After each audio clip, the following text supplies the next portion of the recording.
கொலை, கொள்ளை, கற்பழிப்பு அதுதானே எல்லாம். எந்த கொம்பனும் குறை சொல்ல முடியாத அளவுக்கு ஆட்சி நடத்திக்கிருக்காருங்க. ஏன் அப்படின்னா குறை சொன்னோம்னா நம்ம மேல குண்டாஸ் அடிப்பாருங்க, போதைப் பொருள் கடத்துருவேங்க, அப்புறம் பொம்பளை பொறுக்கி. இவங்க சட்டை பேண்டெல்லாம் நீங்க அவுத்து பாருங்க, அவன் உள்ள போட்டிருக்க ஜட்டி கலரு கருப்பு சவப்பாவே இருக்கும். உங்க எல்லாத்துக்கும் நல்லாவே தெரியும். சென்னை அண்ணா யூனிவர்சிட்டியில ஒரு 2ஆம் ஆண்டு படிக்கக்கூடிய மாணவிய ஞானசேகரன் அப்படின்ற ஒருத்தர் பாலியல் வன்கொடுமை செஞ்சிருக்கேன். அவனை போலீஸ் பிடிச்சிருச்சு. அவன் அமைச்சர்கள், குறிப்பா சொல்லணும்னா உதயநிதி, மா சுப்பிரமணியம், சேகர் பாபுக்குள்ள 4-5 போட்டோ எடுத்து வச்சிருக்காப்ல. அப்புறம் திமுகவோட முக்கியமான சென்னை மாவட்ட பிரதிநிதிகள் கூட பூரா போட்டோ எடுத்து வச்சிருக்கான்.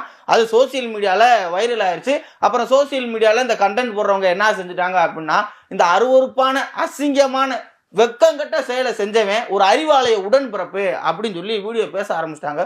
உடனே அதுக்கு அமைச்சர் ரகுபதி ஒரு பதில் சொல்லியிருக்காரு. போட்டோ எடுத்தா அவன் திமுக காரன் ஆயிடுவானா அப்படின்னு இருக்காரு.